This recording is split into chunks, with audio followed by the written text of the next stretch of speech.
Bem, o plástico como conhecido hoje foi criado há cerca de 100 anos atrás pelo inventor belga Leo Hendrik Baekeland, que desenvolveu a primeira resina totalmente sintética, a baquelita. Para isso, foi necessário um aparato que permitia controlar as variações do calor e da pressão na combinação de ácido carbólico com formaldeído, o que era um desafio na época. Com a ajuda de investidores, essa forma primitiva foi sendo aperfeiçoada, até que em 1909 surge o plástico descartável, com a intenção de atender à legislação americana que proibia o uso de xícaras comunitárias em trem.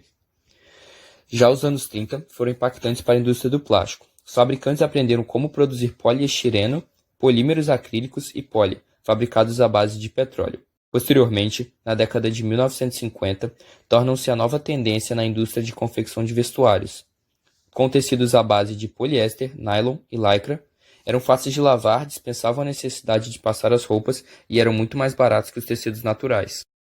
Entre 1970 e 1980, o plástico era usado em brinquedos.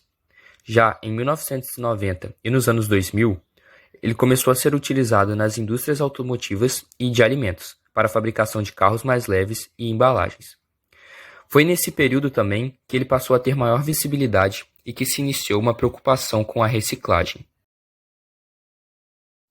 Enfim, nos dias de hoje, o plástico se tornou quase indispensável e está presente no cotidiano em diversas áreas, como saúde, transporte, estética, comida e outras. O material que uma vez em 1950 teve produção de 1,5 milhão de toneladas, hoje alcança mais de 400 milhões anualmente. Desde o seu início, o homem enxergou seu potencial e investiu constantemente para aperfeiçoá-lo, até que hoje seja possível fabricar diferentes tipos de plásticos a partir de diversas matérias e para inúmeras finalidades. Os plásticos são utilizados em quase todos os setores da economia. Na construção civil, vemos a sua aplicação em sistemas hidráulicos, ventilação, telhas e pisos. Na agricultura, o plástico substitui o vidro com o objetivo de proteger as culturas, principalmente hortaliças e ornamentais, da chuva, do vento, da luminosidade excessiva, de doenças e pragas.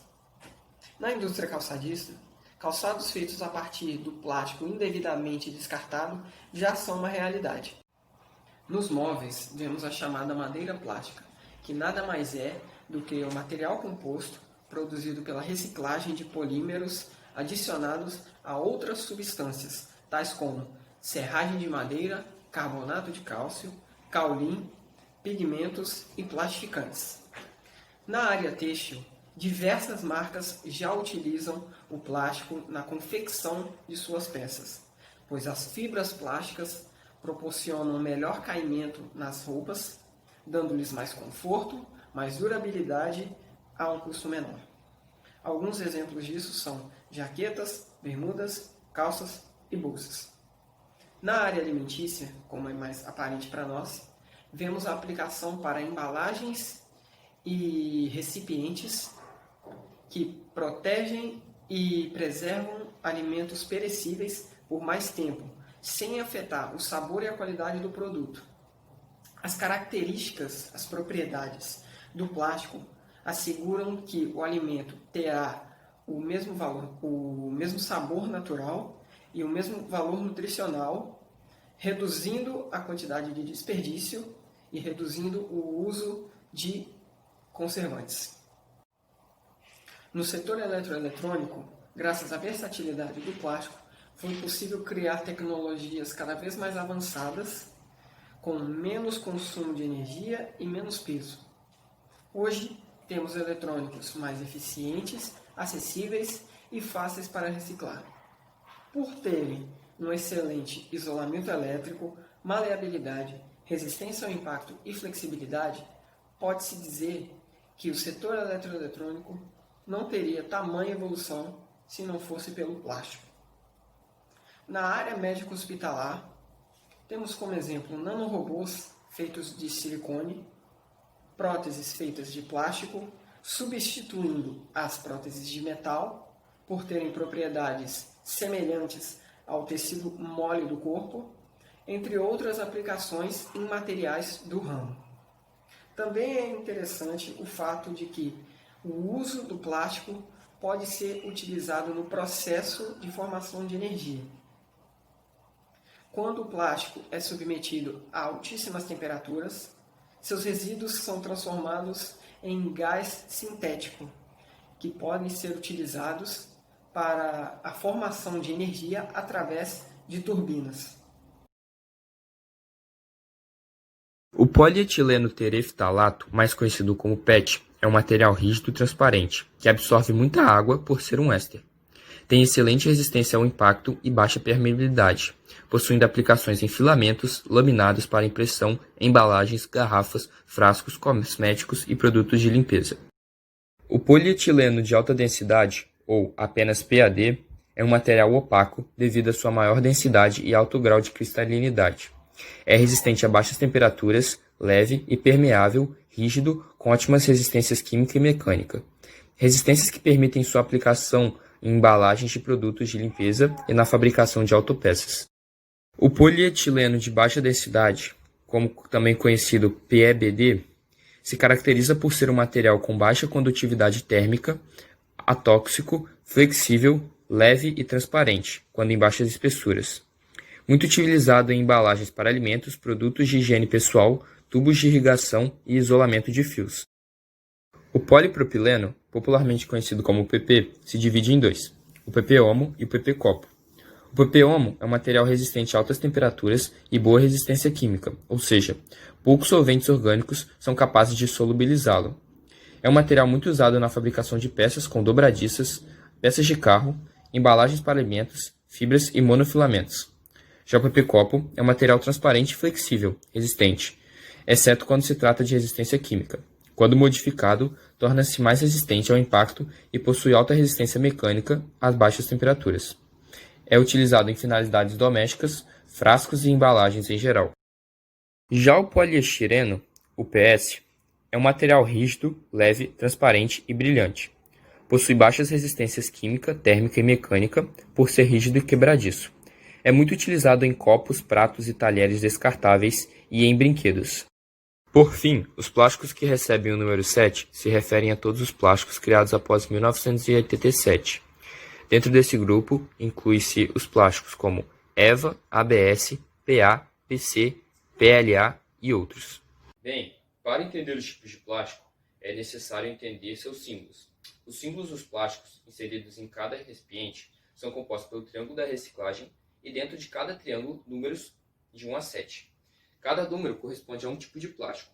Aqui temos o exemplo do número 1, que corresponde ao PET, número 2, PAD, o número 3, não consegui encontrar aqui na minha casa, o número 4, PEBD, número 5, PP, e o PP se divide em PP-homo e PP-copo, e no número 7, esse daqui, que corresponde aos outros demais tipos de plástico. O número 3 e o número 6 correspondem ao PVC e ao PS, respectivamente. Primeiramente, é necessário falar sobre o tempo de degradação do plástico no meio ambiente.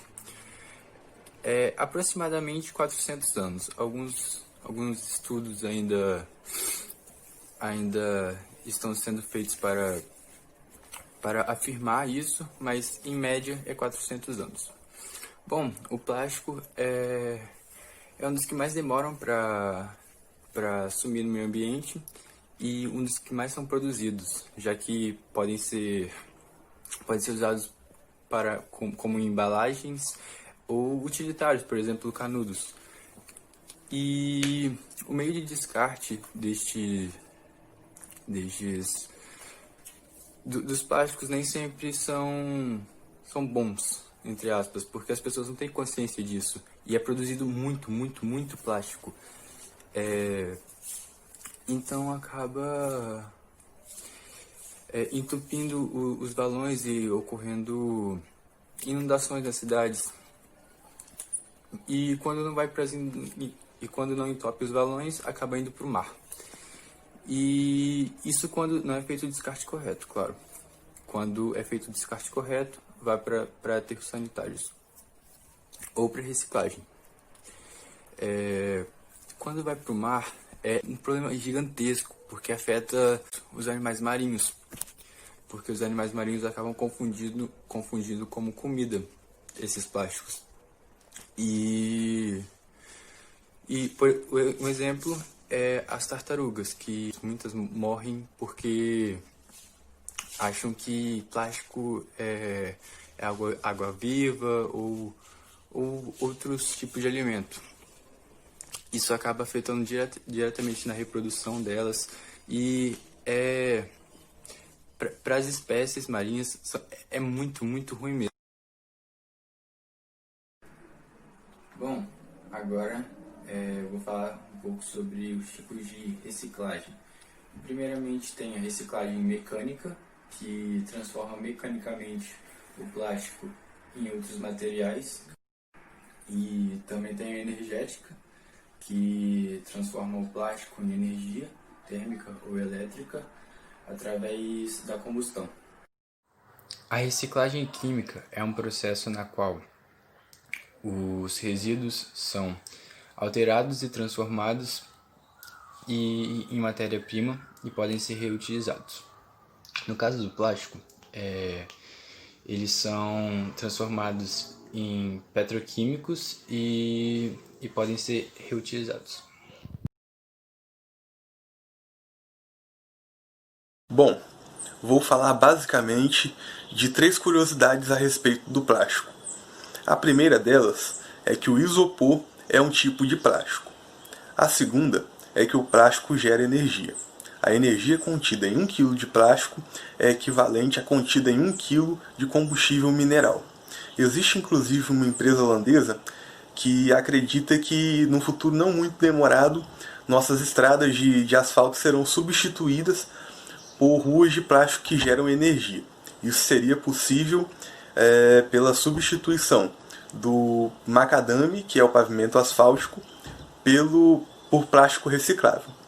Existe também uma startup húngara que acredita que nossas calçadas também serão feitas de plástico que geram energia. O processo de construção dessas calçadas seria dividido em 4 partes. Primeiro seriam feitos blocos de vidro temperado com células de silício monocristalino em sua composição. Em seguida, esses blocos de vidro seriam encapados por um material de plástico reciclável que impediria que essas calçadas fossem danificadas pelas pessoas e animais que pisassem. Com isso, os blocos conseguiriam se conectar.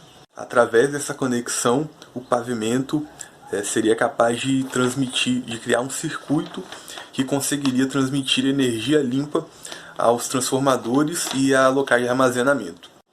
É esperado que essas calçadas consigam gerar até 160 watts por metro quadrado. A terceira e última curiosidade é que é possível fazer plástico biodegradável a partir de amido de batata, vinagre e glicerina líquida.